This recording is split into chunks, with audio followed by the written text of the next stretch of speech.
তিলে তিলে গড়ে তোলা এই সাজানো গোছানো সংসারটা ছেড়ে একদিন চলে যেতে হবে, ভাবতেই চোখে পানি চলে আসে।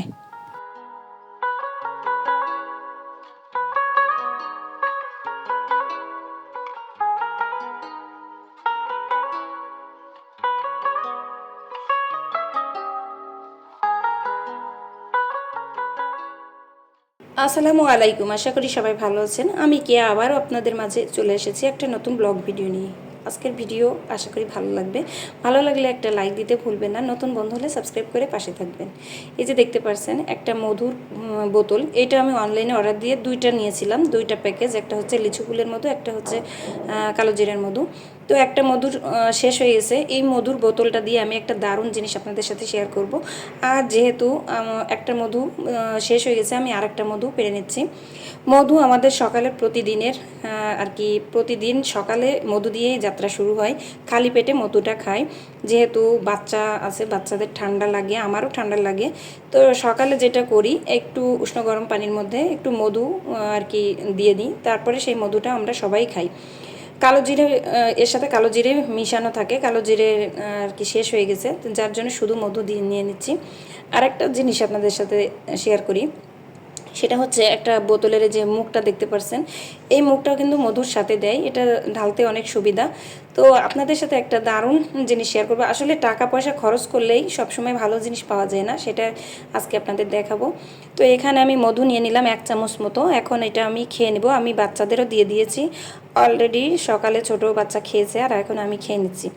তো এটা আসলে কতটা উপকারী, যারা নিয়মিত খান তারা জানেন যে সকালবেলা যদি খালি পেটে মধু খাওয়া হয়, অরিজিনাল খাঁটি মধু হতে হবে অবশ্যই। তো এই মধুটা যদি খালি পেটে খান, তাহলে দেখবেন যে যাদের নিয়মিত ঠান্ডা লাগে, হাঁচি কাশি এরকম লেগেই থাকে, তো তারা অনেক উপকার পাবেন। তো অবশ্যই খাঁটি মধু হতে হবে। তো আমি অনলাইন থেকে নিয়েছি, জানি না কতটা খাঁটি, খাচ্ছি তো মনে হচ্ছে যে ভালোই, খারাপ না। যাই হোক, এখন এই যে তেলের বোতলগুলো ঢেলে নিচ্ছি তেল। আর দেখতে পেলেন এই যে মধুর যে বোতলটা খালি হয়েছিল, এটা আমি ফেলে না দিয়ে একটা কাজ করেছি, তেলটা ঢেলে নিয়েছি। এটা 1 লিটারের। তো এই যে মধুর উপরে যে বোতলের মুখের ঢালার জন্য যে একটা মুখ দিয়েছে, এই মুখটা না অনেক কাজে লাগে, দেখেন অল্প তেল বের হয়। তো আমি প্রথমে ভাবছিলাম যে তেলের বোতলটা, এই মধুর বোতলটা আমি কি করব, এটাতে আমি গাছ লাগাবো।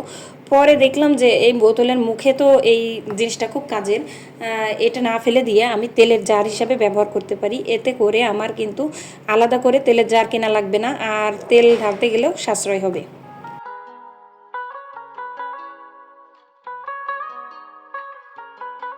আমি আমার বাচ্চাদের সকালবেলা প্রতিদিন ভাত খাওয়াই, কারণ ভাতটা পেটের ভিতরে থাকে বেশি, অনেকক্ষণ থাকে আর শক্তি পাই। তো যেহেতু এই যে একটা ইয়া কিনে নিয়ে আসছিলাম, কী বলে এটা, বাটার কিনে নিয়ে আসছিলাম, এটা হচ্ছে পিনাট বাটার। তো আমার ছেলে খেতে চেয়েছিল, ও দেখলো যে মোবাইলে বারবার ওই ভিডিওটা আসছে। তো আমার ছেলে বলছে যে মাম্মি আমি খাবো। তো অনলাইন থেকে আমি আর অর্ডার দিতে সাহস পাইনি, এটা আমি সরাসরি কিনে নিয়ে আসছি। তো সকালবেলা ও ওইটাই দিয়ে নাস্তা করলো, আর এদিকে নাস্তা করতে করতে দেখি আমার হাজব্যান্ড আম কিনে নিয়ে আসছে। দেখেন আমার ব্যাকগ্রাউন্ড আজকে কিন্তু অনেক শব্দ, আমি দিনের বেলা ভয়েস দিচ্ছি, আমার বাসায় কিন্তু অনেক কাজ চলে আশেপাশে, তো শব্দ হয়। আর এদিক দিয়ে দেখলাম যে হিমসাগর আম কিনে নিয়ে আসছে, খুবই কম দামে নিয়ে আসছে, 45 টাকা করে আর কি নিয়ে আসছে, পাইকারি রেটে 19 কেজি নিয়ে আসছে। তো আসলে আমরা এই যে বাসা বাড়িতে থাকি, আমাদের সব কিছু কিনে নিয়ে আসতে হয়, আমাদের কিনে খাওয়া লাগে। দেখা যায় যে বাসায় বাড়ি থেকে সেইভাবে আর আসে না, কিনেই খাওয়া লাগে। বাড়ি থেকে দূরের বাড়ি হওয়ার কারণে আনা নেওয়ার ঝামেলা, কেউ আসেও না আর আনাও হয় না। আর দেখা যায় যখন আমের সিজন, তখন কিন্তু ওই টাইমে কারোর আসা হয় না, তো যাওয়াও হয় না বাচ্চাদের পরীক্ষার কারণে, যার কারণে কিনে খাওয়া লাগে। আর আমার হাজব্যান্ড যেভাবে কেনে, সেটা হচ্ছে পাইকারি রেটে কেনে, এতে করে দেখা যায় একটু সাশ্রয় হয়। যেমন বাজারে খুচরা দাম 70 টাকা করে, আর পাইকারি রেটে নিয়ে আসা হয়েছে বলে এটা কিন্তু 40 টাকা না 45 টাকা, আমি শিওর জানি না, ভুলে গেছি, হয় সম্ভবত 45 টাকা করে নিয়ে আসছে। তো এতে করে কিন্তু অনেক সাশ্রয় হয়। আর কথা বলতে বলতে আমি কিন্তু রান্নাও বসিয়ে দিয়েছি, লবণটা শেষ হয়ে গেছিলো, লবণটা কোটাটা ধুয়ে পরিষ্কার করে মুছে আমি লবণটাও ইয়া করে নিয়েছি। আর এখন এই যে রান্নাটা শেষও হয়ে গেছে, অফ ক্যামেরায় রান্না করে ফেলেছি। এখন ডাইনিং টেবিলে দিয়ে দিচ্ছি, আর এখন ওরা খেয়েও নেবে। তো ওরা গিয়েছে নামাজ পড়তে, শুক্রবার ছিল, নামাজ পড়তে গিয়েছে। আর আমি রান্নাবান্নাগুলো কমপ্লিট করে ডাইনিং নিয়ে দিয়ে আমি গোসল করে নামাজ পড়ে তারপরে আমি কিন্তু খেয়েছি। তো যেটা হয় একসাথে আমাদের খাওয়া হয় না, ওরা নামাজ পড়ে এসে দেখা যায় ওদের খাবারটা খেয়ে নেয়, আর আমি ধীরে সুস্থে আস্তে আস্তে পরবর্তীতে বাচ্চাকে খাইয়ে তারপরে খাই। এই যে আমার ছেলেরা নামাজ পড়ে চলে আসছে, আমার বড় কিন্তু নামাজ পড়ে চলে আসছে। তো এসে আমার ছেলে কি একটা হয়েছিল আমার এখানে মনে নেই, ওর আর কি বলার সাথে আর কি রাগ করে উঠছিল। তো ও রাগ করলে যেটা হয় কপালের মাঝখানে না দুইটা ভাঁজ পড়ে। তো আমার কাছে কিন্তু বেশ হাসি লাগে ওর যখন রাগ করে, একেবারে চোখ টোক একেবারে মানে কুচকায়ে, কপালটা কুচকায়ে এরকম করে তাকাই থাকে। তো আমি ওটা নিয়ে আর কি গালিবকে বলছিলাম, আর আমার বড় ছেলে কিন্তু এখানে হিংসা করছে। ও বলছে যে তুমি গালিবকে সবসময় বেশি ভালোবাসে। তা আসলে এর ভিতরে ভালোবাসার কী আছে আমি জানি না। ওরা দুই ভাই দুইজনকে হিংসা করে, বড়োটাকে যদি আদর করতে যায় ছোটোটা হিংসা করে, ছোটোটাকে যদি আদর করতে যায় বড়োটা হিংসা করে। দেখা যায় ছোটোটাকে যখন আদর করি তখন বড়োটা চলে আসে দৌড়ায় এসে বলে, মাথাটা দিয়ে বলে আমার একটু আদর করো, আমার একটু আদর করো। তো ওরা কিন্তু বয়সের ডিফারেন্স ওদের অনেক বেশি, তারপরে হিংসা করে। তিলে তিলে গড়া এই সংসার, অনেক কষ্টের সংসার আমার। এই সংসার ছেড়ে আমার চলে যেতে হবে কোনো না কোনো দিন। কবে আল্লাহর ডাক আসবে আমি জানি না। তো এখন আর সত্যি অনেক বেশি খারাপ লাগে যে আমার এই হাতের অবসরের কারণে মাঝে মাঝে মনে হয় আল্লাহ জানে কতদিন এই সুখের সংসারটা টিকে থাকবে, কতদিন এই সুখের সংসারে আমি অতিথি কিনা, কতদিন বাঁচবো জানি না। তো দেখেন আমি এই যে আমার একটা বল হাতের ভিতরে দিয়ে সবসময়ের জন্য এক্সারসাইজ করতেই আছি, কিন্তু কোনো কাজ হচ্ছে না, কোনো উন্নতি নেই। আর এই যে আমার একটা এই হাতের গ্লাভস দিয়েছিল, এটা সবসময় পরে রাখার জন্য দিয়েছিল। আর কোনো কাজ করা যাবে না, ডাক্তার নিষেধ করে দিয়েছিল যে কোনো কাজ করা যাবে না, রান্না করা যাবে না, কাপড় ধোয়া যাবে না, কোটাকাটা করা যাবে না, মানে এক কথায় টোটালি সংসারের কোনো কাজ করা যাবে না। তাহলে আমি কী জন্য সংসারে থাকবো বলেন তো? আমার সংসার, আমি কোনো কাজ করতে পারবো না আমার এই হাতের কারণে।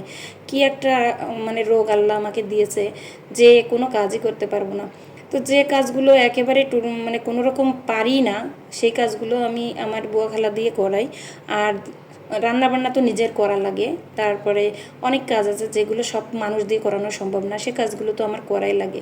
তো এই যে গ্লাভস পরে বসে থাকতে বলে, শুয়ে থাকতে বলে, ঘুমানোর সময় এটা পরে থাকতে বলে, তো এটা পরে থাকা যে কতটা বিরক্তিকর আমি পরিই না। তো যাই হোক আমি ডাক্তারের কাছে গিয়েছিলাম, আবার যাচ্ছি ডাক্তারের কাছে। তো ডাক্তারের কাছে যাওয়ার আগে এই যে থ্রি পিসটা আমার হাজব্যান্ড নিয়ে আসছিলো, এটা গিফটের থ্রি পিস। তো এটা হচ্ছে থ্রি পিসটা পরে যাব। আর এই থ্রি পিসটা কিন্তু অনেক দাম। গিফটের জিনিস আসলে দামি হোক বা কম দামি হোক সেটা বড় কথা না, এটা হচ্ছে অনেক মানে শখের হয় গিফটের জিনিস, গিফট পেতে সবারই ভালো লাগে। তো এটা হচ্ছে আমার রোজার ঈদে গিফট দিয়ে পাওয়া হয়েছিল, কিন্তু এখনও পরা হয়নি। আর আজকে হসপিটালে যাব, তো ভাবতেছি পরে যাব। আর এই থ্রি পিসটা কিন্তু অনেক সুন্দর, আসলে হাতের কাজটা, গলার কাজটা খুবই সুন্দর, আমার কাছে তো খুবই ভালো লেগেছে। যাই হোক আপনাদের সাথে একটু শেয়ার করছি, থ্রি পিসটা পরবো, তো মনে হলো আসলে কোনো কাপড় চোপড় নতুন আসলে সবাইকে দেখাতে মন চায়। তো যেহেতু আপনারা আমার পরিবারের একজন একজন এক এক সদস্য, তো মনে হলো আপনাদের সাথে একটু শেয়ার করি।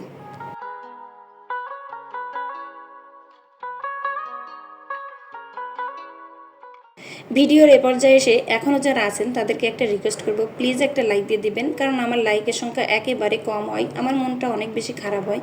কারণ কষ্ট করে ভিডিও করি আমরা, আসলে যারা কন্টেন্ট তৈরি করি আমাদের কিন্তু অনেকটা কষ্ট হয় সংসার সামলে, সংসারের কাজগুলো আপনাদের সাথে শেয়ার করি, তারপরেও অনেকটা কষ্ট হয়।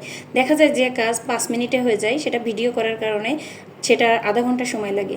তো একটা লাইক দিলে সেই সার্থকতা আসে। যাই হোক লাইক দিয়ে দিবেন, আর নতুন বন্ধু হলে সাবস্ক্রাইব করে পাশে থেকে যাবেন। এই যে দেখতে পাচ্ছেন আমি কিন্তু ঢাকাতে চলে আসছি, আমার চাচা শ্বশুরের বাসায় ছিলাম এক রাত। তো আসলে আমার শরীরটা এত খারাপ ছিল আর অনেক বেশি গরম ছিল, যার কারণে একেবারে ভিডিও ধারণ করতে ইচ্ছা করিনি। আর হসপিটালে যেও আমার কাছে আমার শরীরটা ভালো লাগছিল না, অনেক জার্নি মানি করে। তো যাই হোক ঢাকা শহর হচ্ছে দেখেন এই হচ্ছে অবস্থা, ঢাকা শহর একেবারে মানে একটার পর একটা বাড়ি ঘর, কি একটা অবস্থা। আমরা সাভার এলাকায় থাকি, আমাদের কাছে তাও একটু খোলামেলা মনে হয়, যদিও এখন বিল্ডিংগুলো একটার পর একটা উঠে যাচ্ছে, তারপরেও একটু পাতলা আছে। আর ঢাকা শহর একেবারে যানজটে ভরা। এই যে আমি কিন্তু ইবনে সেনা হসপিটালে চলে আসছি, আর এখানে আমি ডাক্তারটা দেখিয়েছি, আগেও দেখিয়েছি আর এবার পরীক্ষা নিরীক্ষাগুলো দেখাতে আসছি।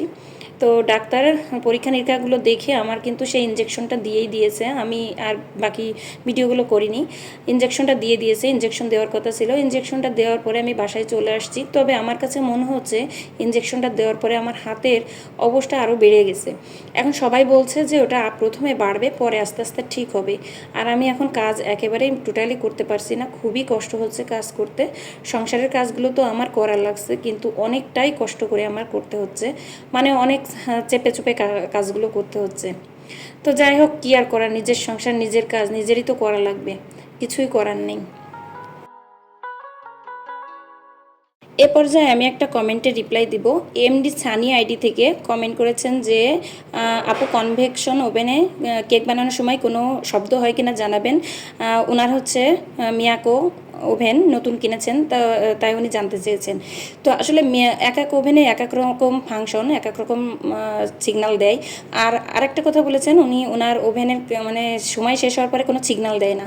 তো আসলে মিয়াকো সম্পর্কে আমি অতটা জানি না, তবে কনভেকশন ওভেনগুলোর যেটা হয় সেটা তো সিগন্যাল দেওয়ার কথা।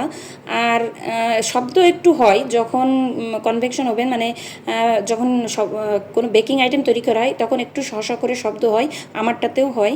এটা নিয়ে কোনো টেনশন নেই। খুব বেশি শব্দ হলে অবশ্যই এর যারা এক্সপার্ট আছেন তাদের সাথে যোগাযোগ করতে পারেন, কারণ অনেক সময় ওভেনে কোনো সমস্যা হলে এটা এক্সপার্ট দিয়ে দেখানোটাই বেটার।